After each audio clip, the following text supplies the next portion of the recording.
오늘 이 여호수아서 3장의 말씀을 가지고 믿음으로 요단을 건너라는 제목을 갖고 말씀을 나누고자 합니다. 우리 옆에 분들 같이 한번 인사합니다. 말씀을 따라갑시다. 이렇게.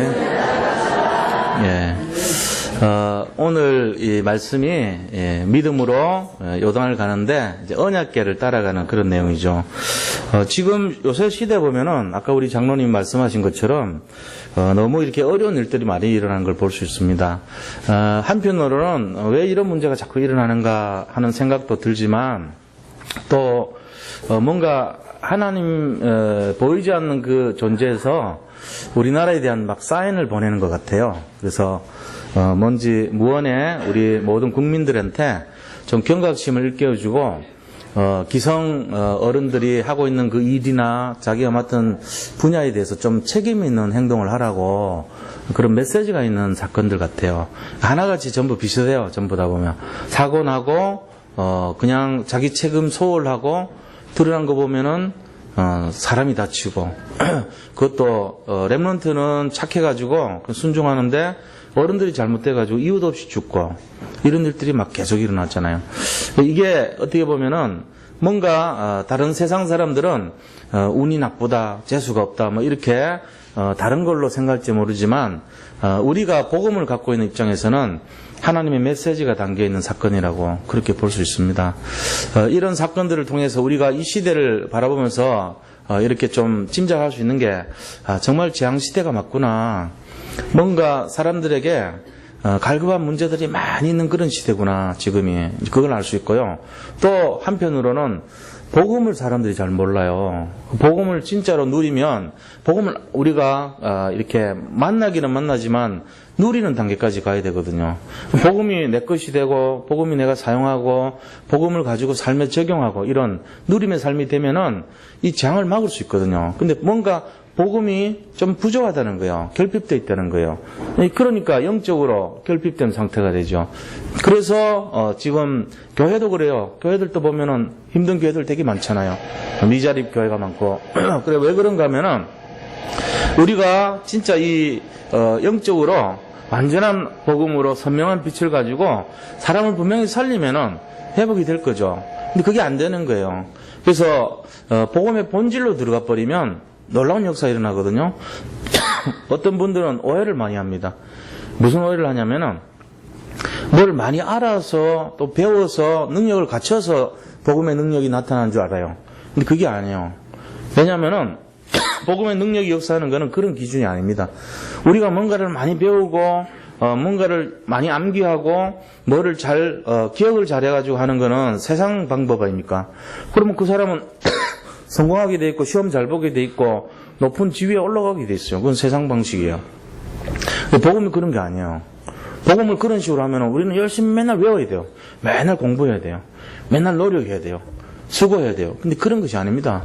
그래서 어떤 할머니가 있었는데 그 할머니가 이제 이 글씨를 몰라요.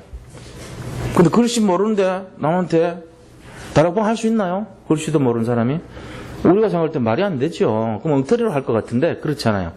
그분이 이제 복음을 이렇게 가지고 양육하는 거예요. 그 할머니인데 글씨도 잘 모르는 분이 양육을 해요. 근데 거기 은혜를 받으니까 이 할머니 속에 사람들이 많이 모여요. 그러니까 이제 외국에서 신학을 공부하고 박사학위 갖고 있는 이 목사님이 그래서 안수받은 목사님이 한국에 왔다가 소문을 들은 거예요. 제가 한번 가봤어요. 가보니까 거기 사람들이 많이 모여 있거든요. 그래서 여기 뭐가 있겠다 해가지고 들어본 거예요. 들어봤는데 할머니가 뭐 이렇게 성경을 가지고 얘기를 하고 사람들이 막 아멘 그러고 이런 거예요. 보니까 저런 거 같으면 나도 뭐 충분히 할 수 있겠다. 내가 배운 거대로 하면은. 이래가지고 자기가 이제 해본 거예요. 근데 이 실제거든요. 그분이 미국 가서 했는데 안 돼요. 지금도 안 되고 있어요. 근데 그 할머니는 굉장히 많은 제자들을 세우고 돌아가셨어요. 어떻게 설명하죠 이거를? 한번 설명해 보세요. 이게 뭔 차이입니까? 뭐가 차이가 있는데 일자무식이 할머니하고 박사학위 받은 미국에서 박사학위 받고 신학 박사인 그분이 같이 딱 이 복음을 전해갖고 말씀운동하고 다락방 했는데 한 사람은 아주 제자를 많이 세우고 할머니, 일장무식한 할머니가 또 한 사람은 신학 박사가 제자 없이 지금도 헤매고 있어요. 이거 차이가 뭔지 아세요? 그냥 공부해갖고 되는 거 아니야. 그런 거 같으면은 진짜 뭐 서울대 나오고 뭐 하버드대 나온 사람이 목회하면 최고 잘하겠죠. 그런 거 아니야. 그럼 이게 어떻게 해야 되냐? 우리가 하는 게 아닙니다. 결론을 말씀드리면 복음은요 하나님이 하시는 거예요. 네, 그러니까 우리가 믿을 때 하나님이 딱 보고 이 사람 믿는 거 맞구나. 그 믿음 때문에 오케이 합격 사인을 딱 줘요. 하나님이. 그러면은 성령이 도와주시고 천사가 도우면서 그때부터 일이 진행돼요. 믿을 때 내가 믿고 선포할 때 그 말의 능력이 아니라 성령의 역사가 그 사람들 받는 사람들의 마음속에 확 들어가 버려요. 그래야 흑암이 꺾여요. 그 받는 사람들 흑암 꺾이니까 은혜가 임한 거예요. 불신앙이 꺾여버려. 저 할머니 말이 전부 다 자기 마음에 싹 새겨지는 거 있죠. 그러니까는 자꾸 듣고 싶은 거예요. 그 다음 주 되면 또 다른 사람 또 데리고 가. 이게 역사지. 대학에서 공부 많이 해가지고 기납적으로 연역적으로 쉐어링이 어떻고 뭐가 어떻고 온갖 것 다 분석해가지고 이 히브리말은 어떻고 헬라말은 어떻고 온갖 것 머리가 커가지고 그래서 원어를 풀이하고 뭔 뜻이 어떻고 역사 안 일어납니다. 죄송한 얘기지만 머리 아픕니다. 안 가요. 한번 딱 듣고는 못 가겠다. 일어나온다니까요. 그런 것이 아니에요. 하나님의 성령의 역사는 들을수록 귀하고 들을수록 뭔가 이렇게 답을 찾고 그런 역사가 일어나야 돼요. 그게 아니고 자꾸 뭔가 우리에게 어려움 주고 안 되는 거 자꾸 주고 이러면 그게 되겠어요? 말이 안 되지. 그래서 오늘 이 내용이 어떤 것이냐면은 바로 지금 이 시대에 이 시대가 여러 가지 영적으로 어려운 시대란 말이에요. 바로 이 교회는 미자립이 많이 일어나는 미자립 시대고, 그죠? 그리고 또 이 영적으로 결핍된 시대고, 또 재앙이 임한 재앙 시대라 볼 수 있어요. 이런 세 가지 시대, 이거를 진짜 막을 수 있는 가장 중요한 열쇠가 뭐냐면은 바로 복음의 능력입니다. 사람의 능력이 아니고요, 복음의 능력이란 말이에요. 복음의 능력이라고 하는 이유는 사람의 능력이면 공부 많이 해서 막아야 돼요. 그런 것이 아니란 말이에요. 하나님의 능력으로 막을 수 있어요. 그래서 우리가 예수님 믿는 거는 이 하나님 능력 때문에 믿는 거지, 뭐 지식을 얻으려고 믿는 것도 아니고 성경을 깊이 연구한다고 되는 것도 아니에요. 어떻게 보면은. 그러니까 착각하는 사람들은 성경을 내가 많이 깊이 알아야 되겠다. 저는 그 사람 딱 중심 볼 때요, 거기에서 뭐를 얻으려고 이러고 질문하고 싶어요. 물론 그거 깊이 알면요 하나님 뜻을 분명하게 알 수는 있겠죠. 그런데 그 정도 아닙니다. 하나님 뜻은요 초등학교 정도 나오면 다 알 수 있게 기록해놨어요. 그 정도면 돼요. 그 이상 학력이 필요하지 않아요. 하나님 뜻은 우리가 누구든지 기초적인 학문 정도면 다 알 수 있을 정도예요. 깊이 너무 따지면 안 돼요. 그럼 이상한 거 아니냐, 이상해서 저 이단들 나오는 거 아니냐, 물론 조심해야 되겠죠. 그런데 우리가 어느 정도만 객관성 갖고 있으면 배우지 않아도요, 진짜 객관성이 있으면요 이게 성령으로 다 알아요. 이게 진짜 맞는지 틀린지 다 압니다. 영적 분별력이 있는 거예요. 그래서 하나님의 역사지 사람의 능력이 아니란 겁니다. 이 3시대 재앙을 막을 수 있는 것이 사람의 노력과 학문으로 막는 것이 아니고 하나님의 능력으로 막는 걸 믿으시기 바랍니다. 다시 말하면은 인간의 열심으로 막는 것이 아니고 믿음으로 막는다는 그 얘기예요 지금. 그래서 오늘 믿음에 대해서 얘기하려는 거예요. 그 할머니가 믿음이 있었다는 얘기죠. 그럼 그 배운 학자는요, 미국에서 공부했던 아주 훌륭한 그 학자는 어떻게 보면 할머니보다 믿음이 없었던 거예요. 학문은 높았지 모르지만 어떤 지식은 많았을지 모르지만 하나님을 제대로 알지 못했던 사람이에요. 믿음이 없었다고 볼 수 있어요. 우리가 함부로 판단할 수 없지만 결과를 보면 그런 거예요. 지금도 마찬가지입니다. 여기 있는 분들이 혹시 착각할까 말씀드리는데, 난 잘 몰라서, 성경을 몰라서, 난 이 내용이 뭔지도 몰라서, 그러니까 지금 듣는 거예요. 그런데 예수님을 믿어버리면 그게 다 뚫리는 거예요. 상관없어요. 진짜로 제일 중요한 것이 뭐냐? 믿음을 갖는 것입니다. 믿으시기 바랍니다. 그래서 우리가 그러면 뭐 안 믿는단 말이냐? 그 말이 아니고 예수님 자체를 진짜 나의 구세주로 믿고 그분이 나의 주인이라는 것을 믿고 내 모든 것을 해결할 수 있는 왕이신 것을 믿으면 돼요. 그래서 말씀을 어떻게 하냐면은 우리는 그 말씀을 가지고 남을 가르치는 거 좋아해요. 좋은 설교 있으면은 니 한번 들어봐라 그래요. 그러면 속으로는요, 이거를 꼭 우리 집사람이 들었어야 되는데 이러고, 또 집사람은요, 이걸 우리 남편이 들었어야 되는데 이런다니까. 왜요? 그걸 들어야지 적용될 거 아닙니까? 적용되고, 자기는, 그 말을 들으면서 남이 좀 자꾸 이렇게 하기를 그렇게 원한단 말이에요. 그게 우리 모습입니다. 대부분 그렇죠. 그거를 남한테 전해서 남이 바뀌기를 굉장히 원해요, 우리는. 근데 그 말을 그렇게 하는 거에 10분의 1만 나한테 적용을 해보세요. 어떻게 됩니까? 내가 훌륭해집니다, 이상하게. 남이 그렇게 변하기를 원하는 마음에 10분의 1만 나한테 적용하고 살면요, 그 사람 존경받습니다. 근데 그렇게 안 해요. 나는 안 해도 일치 안 해도 상관없고 이 말을 전부 저 사람이 다 바뀌기를 원해요. 그렇게 살아요. 오늘 설교도 그렇게 들으시면 아무 효력 없습니다, 이거. 아무 느낌 없어요. 그냥 아멘은 하지만 이 말이 내게 아니고 우리 집에 있는 사람이 들었어야 되고 내 지금 이웃이 들어야 되고 저 바깥 사람이 들어야 되고 그런 마음으로 들어보세요. 참고하는 거지. 그게 아니고 이 말씀을 지금 하나님이 나한테 적용할 말씀, 나의 삶에 주시는 말씀으로 들으시기 바랍니다. 그러니까 이 말씀이 뭐라고 그랬어요, 지난번에? 말씀이 왕입니다.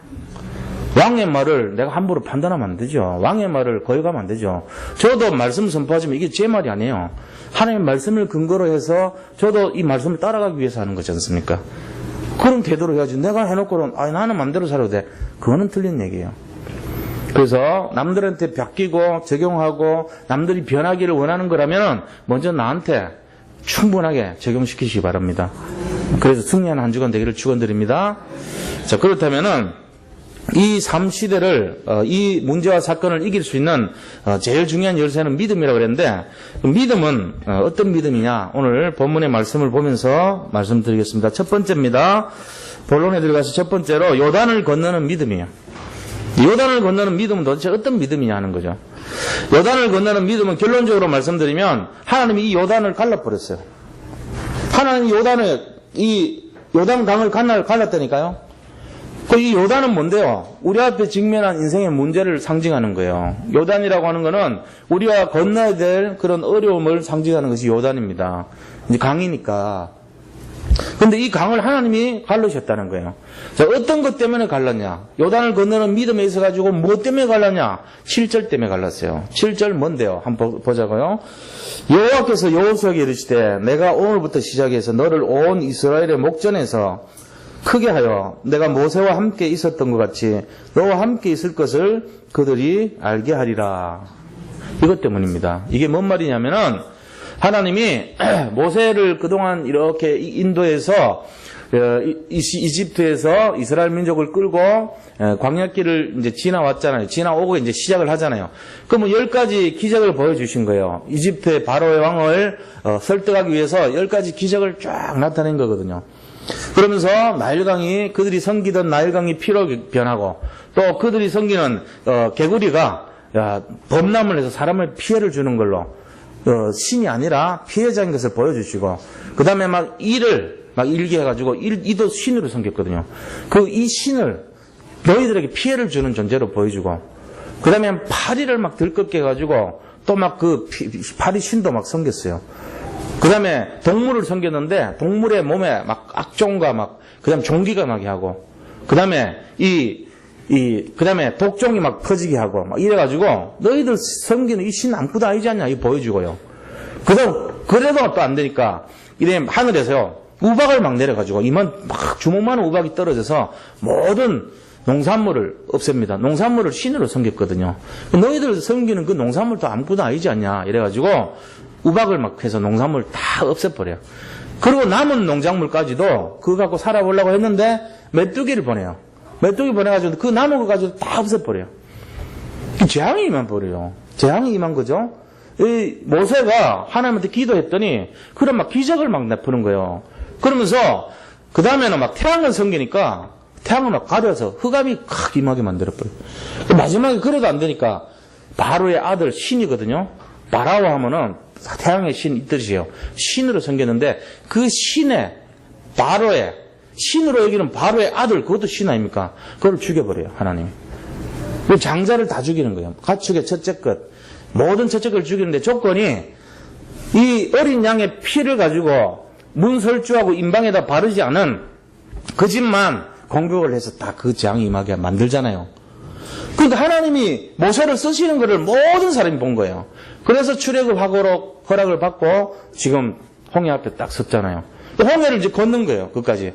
홍해를 걷는 것까지 이스라엘 사람들이 다 봤어요. 그러면서 그걸 지나가지고 전부 다 광야에서 기적을 다 봤죠. 이제 그 과정을 전부 다 봤잖아요. 40년 동안 만나를 주시고 메추라기 주시고 불기둥 구름기둥 인도하시고 또 아말렉 족속을 싸우게 해서 이기게 하시고 그 모든 걸 다 본 거예요. 야, 우리 모세 지도자 저분은 대단하다.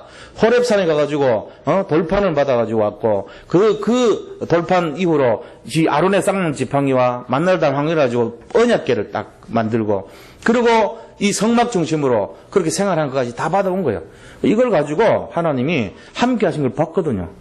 이걸 이제 이스라엘 사람들이 다 본 거예요. 그래서 저 사람은 진짜 우리 지도자가 맞다 이렇게 인정했는데 후계자를 딱 세운 거 아닙니까? 여호수아를. 이제 모세가 죽고 나서 이 여호수아를 믿고 이제 가야 되는데 지금 이제 그 상황이란 말이에요. 그러니까 하나님이 약속을 주시는데 내가 모세하고 함께 했던 것처럼 내가 네하고 함께 할게. 지금 그 얘기하는 거거든요. 그러니까 사람들 마음속에 뭐를 딱 잡으라고 했냐면은 약속을 준 거예요. 자, 우리가 믿음을 건너는데 제일 먼저 잡아야 될 것이 뭐냐면 하나님의 약속의 말씀을 잡으시는 겁니다. 말씀 따라가는 사람 승리합니다. 이유가 뭔지 아세요? 말씀은 완전한 것이고 말씀은 충분한 것이고 말씀은 모든 것이에요. 그래서 그런 겁니다. 하나님 말씀은요 반드시 성취돼요. 그래서 필연적인 것이고 하나님은 말씀을 거짓말하지 않는다 그랬어요. 시간치 않으시고 그랬어요. 말씀대로 그대로 인도하는 대로 응답받기 때문에 우리가 확신을 가지고 말씀을 딱 잡고 가면은 성공하게 됐습니다. 말씀 따라가시기 바랍니다. 이게 첫째 열쇠입니다. 지난주도 축복의 열쇠가 아브라함이 하나님의 말씀을 따라갔고 롯도 그와 함께 갔으며 말씀 따라갔잖아요. 말씀 따라가는 사람이 실패하는 거 한 번도 없었어요. 이 요셉도 해와 달과 11별이 나에게 절하는 그 약속의 말씀을 잡고 간 거예요. 다윗도요, 네가 장차 기름 부음 받아서 장차 왕이 될 것이라는 그 언약의 말씀을 잡고 따라간 거죠.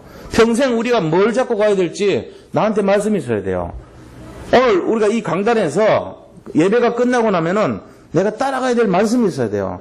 뭘 따라가야 됩니까? 오늘 말씀의 주제가 뭡니까? 믿음으로 요단강을 건너라 아닙니까? 그거 잡고 가셔야 되는 거예요. 그 말씀이 그게 딱 잡는 거예요. 믿음으로 뭘 잡고요? 언약궤를 잡고 요단강 건너는 거예요. 요단강이라는 것은 불신앙의 요인이고 우리의 믿음을 가로막는 그런 사건과 문제가 요단강입니다.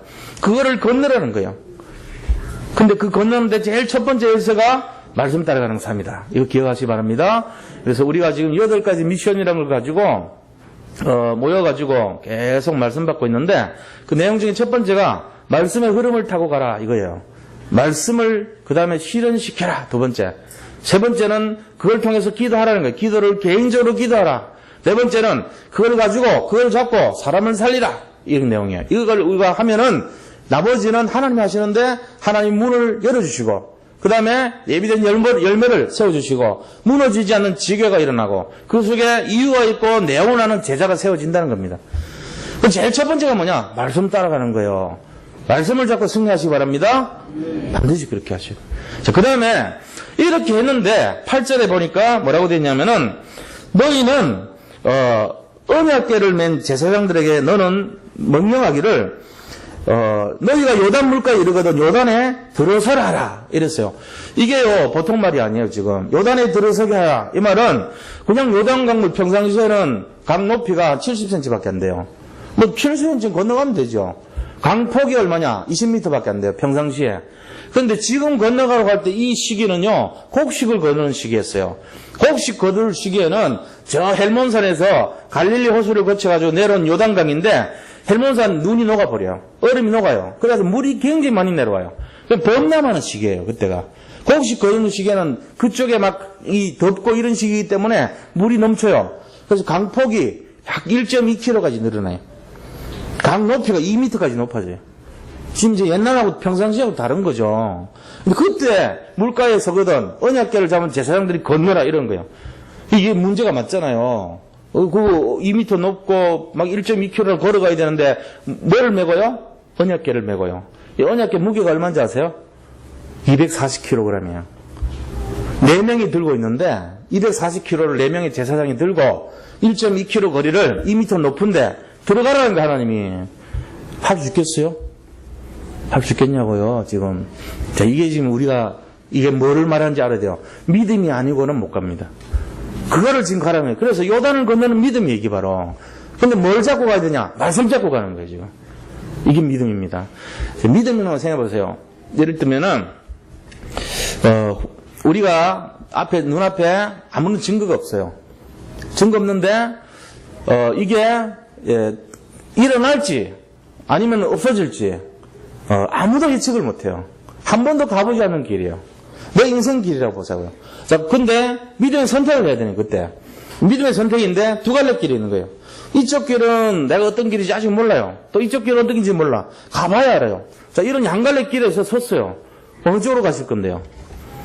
이런 상황이란 말이에요. 그런데 한쪽 길을 보니까 굉장히 좁아요. 그래서 내가 생각할 때는, 이쪽 길하면 고생 많이 하겠다, 이거. 뭔가 증거도 안 보이는 것 같아요. 막 막힌 길이에요. 이쪽 길은 가니까 막 대로가 확 열려있어요. 그럼 어떻게 할 거예요, 또?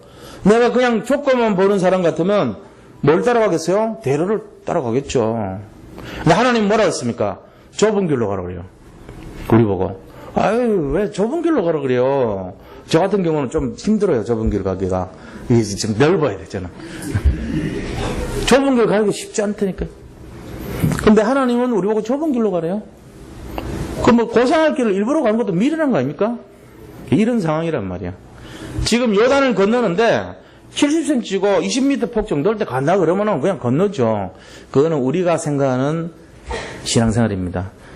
우리가 생각하는 신앙생활은 그런 수준이에요. 내 능력으로 해결할 수 있는 수준. 근데 하나님의 능력은요, 항상 보면 그게 아니에요. 적어도 2m가 높고 1.2km 정도 되는데 240km를 메고 건너라 그래요, 하나님은. 이게 항상 있습니다. 도대체 하나님 왜 그러세요?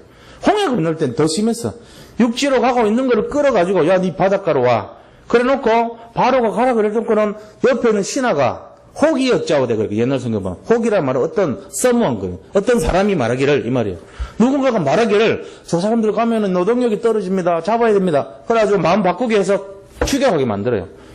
하나님이 그렇게 하셨다 그랬어요. 쫓아보낼 때는 언제고, 잡으러 올 때는 언제고, 하나님이 하셨다 그랬어요.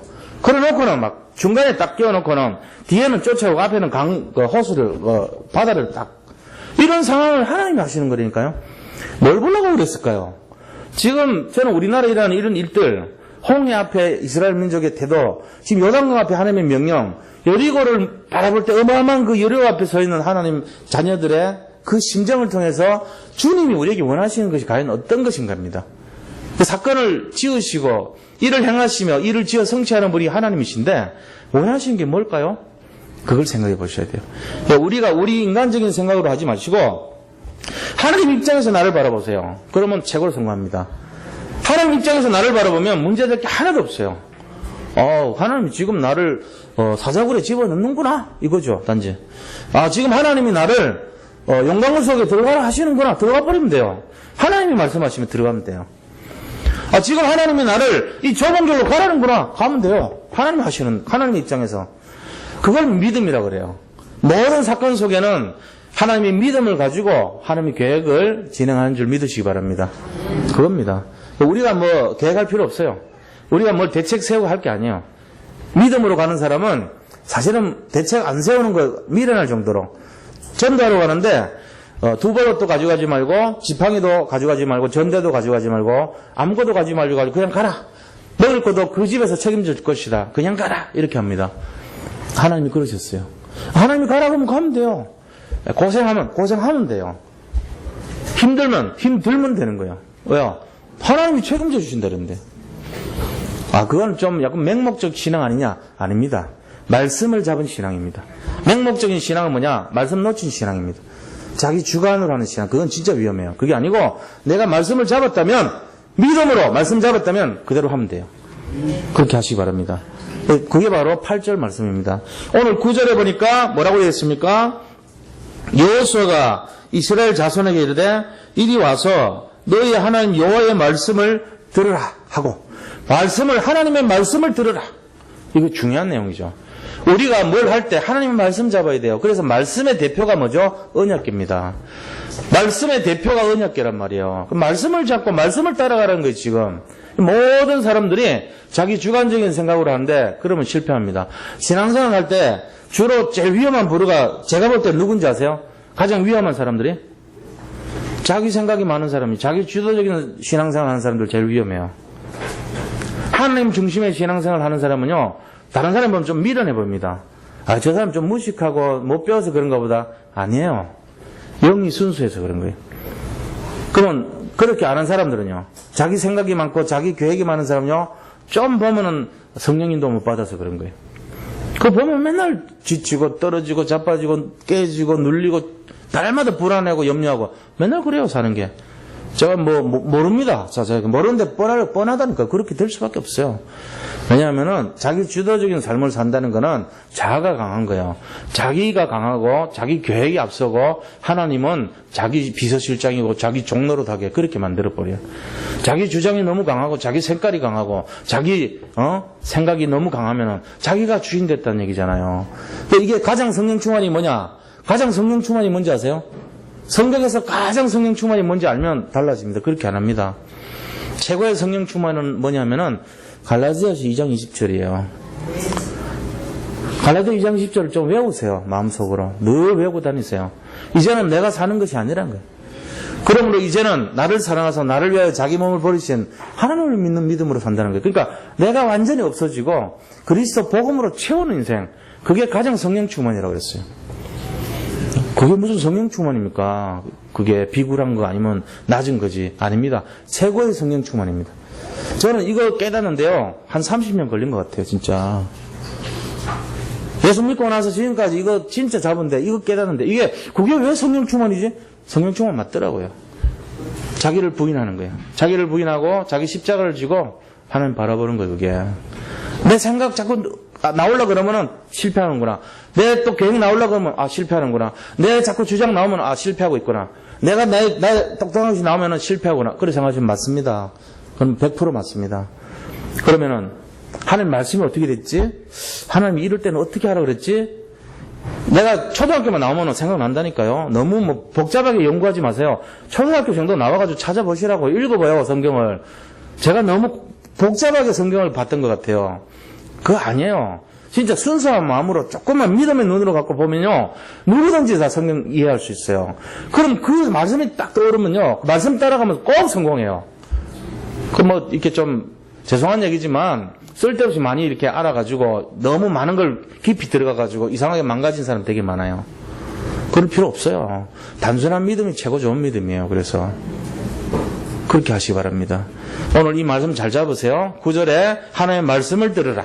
그 다음에 13절에는 뭐랬습니까? 13절부터 15절 보니까 제사장 언약궤를 잡은 제사장들이 요단강에 들어설 때 하나님이 물을 가르시고 쌓여서 서게 하였더라.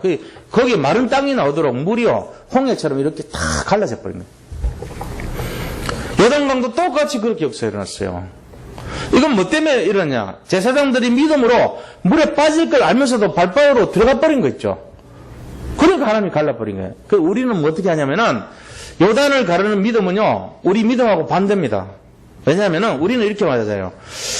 하나님이 저에게 물질을 주시면, 제가 헌신하겠습니다. 이거거든요, 우리는. 조건부로 그렇게 해요, 우리는 항상. 하나님이 나를 도와주시면, 제가 주님을 섬기겠습니다. 이렇게 해요, 우리는. 하나님이 저를 정말 이 문제 해결해 주시면, 내가 주를 위해 살겠습니다. 이런 식으로 해요. 그럼 안 주시면 어떡할 건데? 안 주시면 저는 안 섬기겠습니다. 안 주시면 헌금 안 하겠습니다. 안 주시면 하나님 미워할 거예요. 이거예요, 맨날. 똑같은 얘기죠, 논리적으로. 반대가 그거 아닙니까? 주시면 하겠습니다. 주시면 믿겠습니다. 주시면 할게요. 전부 그런 신앙이에요, 어린애같이. 애들도 그렇거든요. 애들도 그래요, 천상. 근데 지금 이 요단을 건너는 믿음은 그게 아니에요. 건너겠습니다. 알아서 하세요예요. 말씀 듣고 건너겠습니다. 열어 주시든지 죽이든지 마음대로 하세요. 이거예요, 지금. 어떻게 보면 그런 신앙이에요.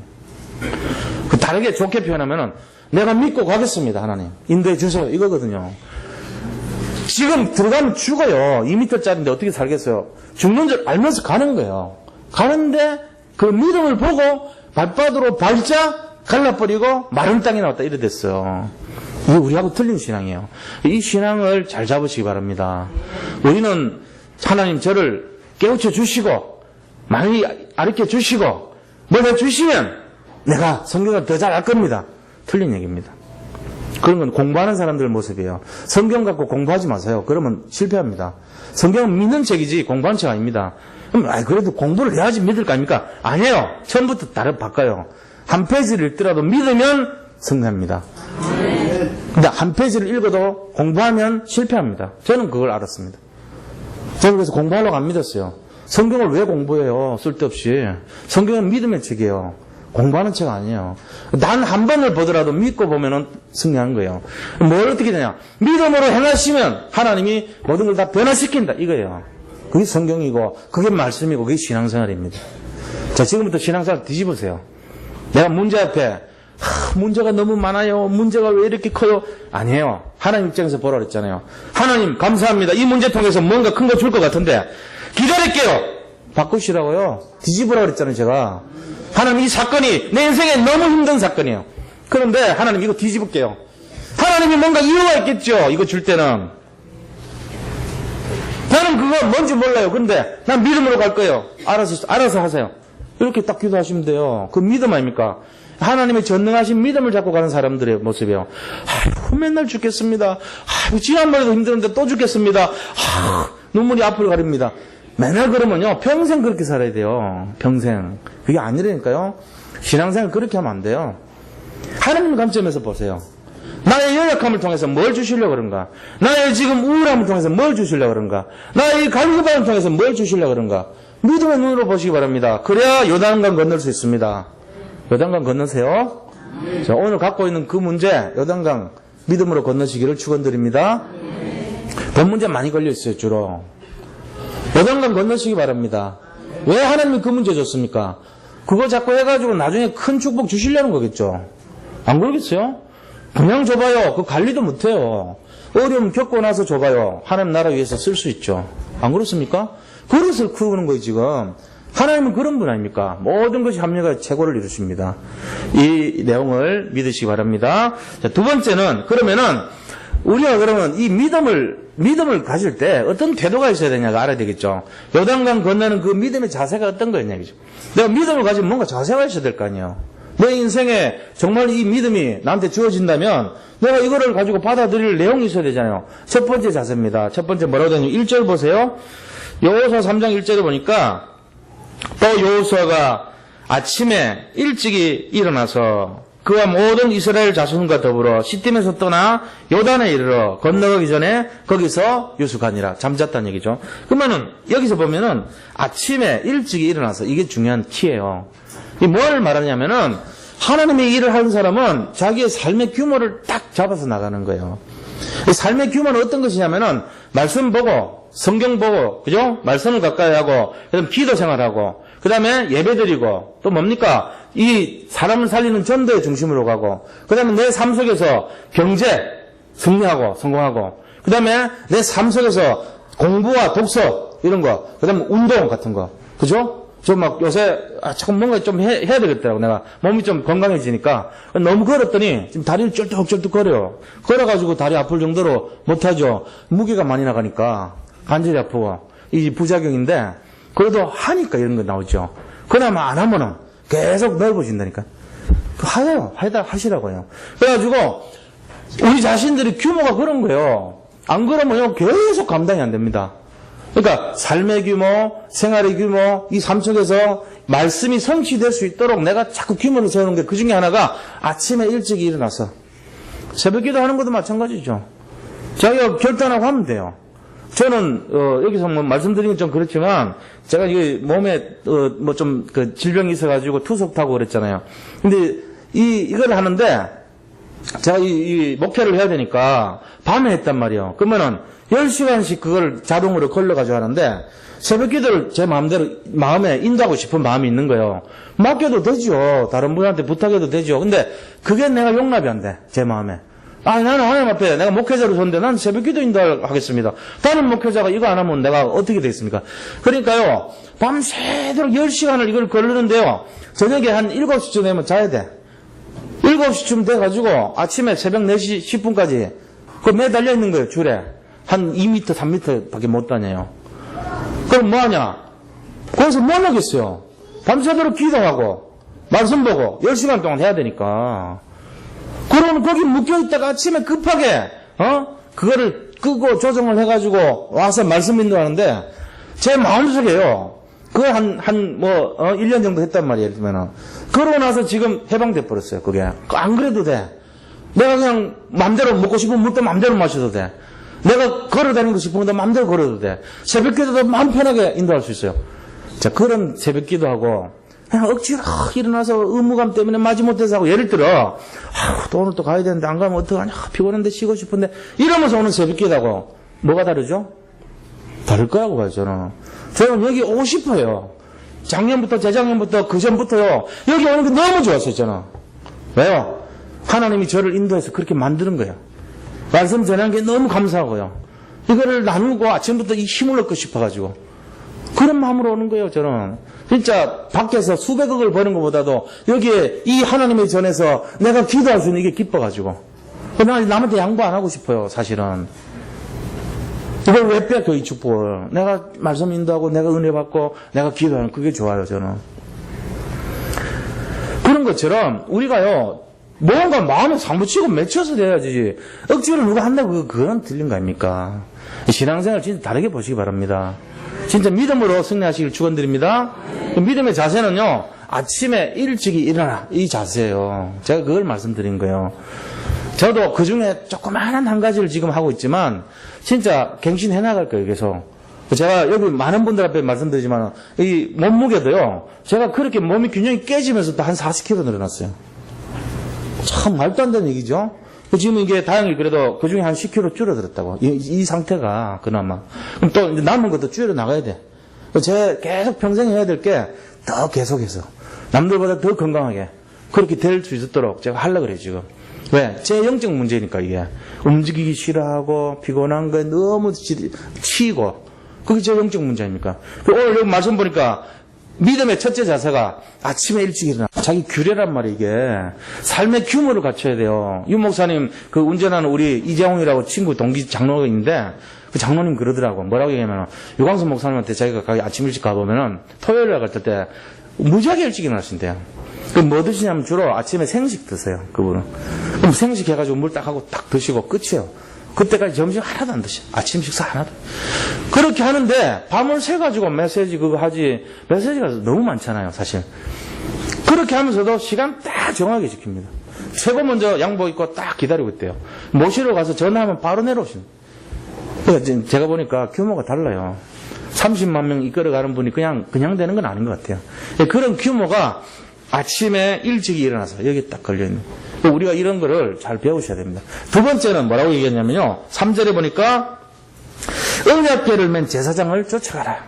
이 언약궤라는 것은 결국 말씀 아닙니까? 말씀을 맨 사람을 쫓아가라. 이 뭔 말이죠?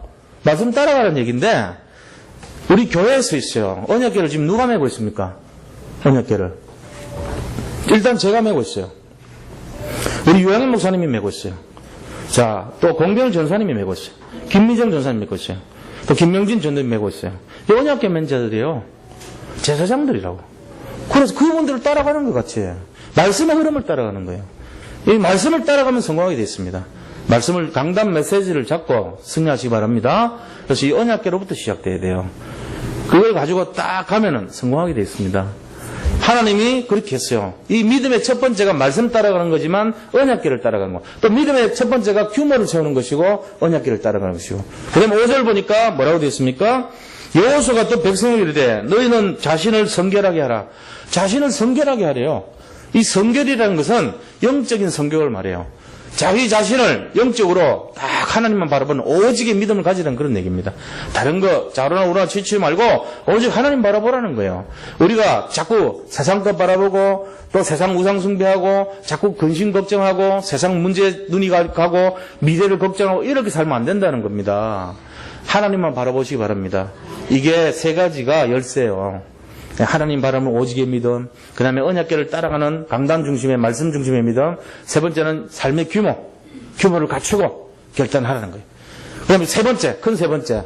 그렇다면은 우리가 언약궤를 따라가는 이 중심은 어떤 중심입니까? 언약궤를 따르는 신앙생활의 내용은 뭡니까? 그건 바로 말씀을 중심으로 하는 신앙생활, 말씀을 따라가는 신앙생활. 또 언약궤는요, 거기가 언약궤 위에 천사 둘이 이렇게 서로 그룹이 앉아있다 그랬어요. 이 그룹이 앉아있는 것은 결국은 뭘 상징하냐면은 바로 이것에 하나님의 임재를 나타내요. 그래서 그게 이 언약궤 위에 뚜껑이요, 이 속죄소라 그래요.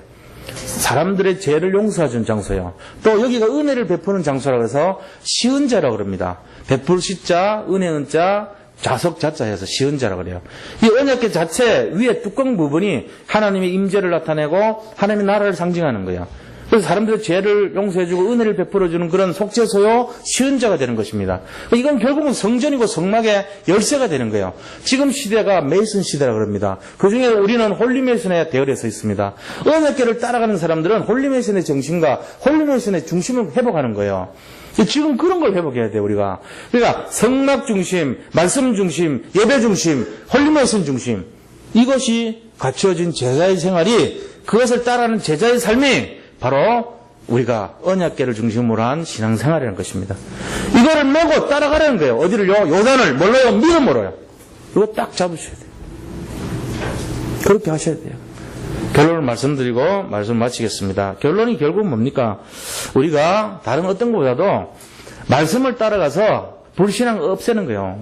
사실 신앙생활의 제일 적이 뭐냐면 불신앙이거든요.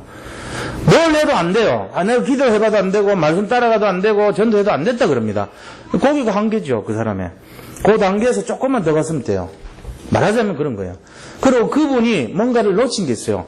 너무 노력을 했든지 열심으로 했든지 힘을 썼든지 자기가 믿음으로 하는 걸 놓친 거예요. 그러니까 어떻게 되겠어요? 자기가 너무 지쳐버린 거예요. 자기 열심으로 했기 때문에. 그렇게 하면 안 돼요. 어떻게 해야 됩니까? 제일 처음부터 제가 말씀드렸잖아요. 신앙생활은요, 성경은요, 믿는 것이지 노력하는 것이 아니에요. 성경을 억지로 외우고 연구하면요, 골치 아픕니다, 이거. 진짜 골치 아파요. 그런 것이 아닙니다. 그 할머니, 무식한 할머니가요, 믿음으로 시작하니까 사람들 제자가 막 몰려드는 거예요. 그 박사님이요, 미국에 왔지만은 정말로 노력하고 애썼기 때문에 실패한 거예요. 알고 보면은. 그래서 하나님 믿으면 돼요, 우리는. 아시겠습니까? 결론이 뭐냐? 불신앙을 버리라는 거예요. 믿으시기 바랍니다. 두 번째는 강단 메시지 따라가세요. 언약궤를 따라가는 신앙생활. 말씀을 따라가면 돼요. 그래서 하루하루를 살더라도 말씀 중심이 되면 됩니다. 우리의 모든 불신앙이 요단 아닙니까? 이 요단을 건널 때는 말씀을 따라가는 인생이 되면 됩니다. 그러면은 하나님이 우리의 모든 것을 책임져 주실 줄을 믿습니다. 그래서 결국은 언약궤는 그리스도를 상징합니다. 언약궤는 말씀을 상징합니다. 언약궤는 언약 자체는 하나님의 계획을 나타냅니다. 우리가 세계복음화라는 것도 바로 언약이고 그리스도라는 것도 언약이에요. 그래서 우리가 말씀을 따라가는 인생이란 것은 바로 언약을 잡은 삶이고 언약궤를 따라가는 삶입니다. 잘 이해하시고 모든 불신앙을 다 버리고 믿음으로 언약궤 따라가서 승리하시기를 축원드립니다. 예, 이번 한 주간 최고의 응답이 진행되기를 바랍니다. 우리 받은 말씀을 생각하면서 잠시만 함께 기도하겠습니다. 하나님 감사합니다. 오늘 주신 말씀처럼 정말 이번 주간에 우리가 정말 하나님의 능력을 의지하여 언약궤를 따라가며 모든 불신앙을 뛰어넘어 요단을 건너는 믿음을 허락하여 주옵소서. 모든 것에 승리하게 하시고 불안하고 염려하고 초조한 모든 삶이 완전히 복음 때문에 치유되고 회복되며 사람 살리고 세상 살리고 현장 살리는 주역 인생 되게 하여 주셔서 홀리메이슨의 축복을 마음껏 누리게 하여 주시옵소서. 우리 산돌 성교의 모든 전도자들 그 가슴과 중심을 받으시고 기뻐하시며 정말로 시대 살리는 사명의 중요한 증인들이 다 되게 인도하여 주옵소서. 예수 그리스도 이름으로 감사하며 기도드립니다. 아멘. 우리 384장 찬송 드리면서 준비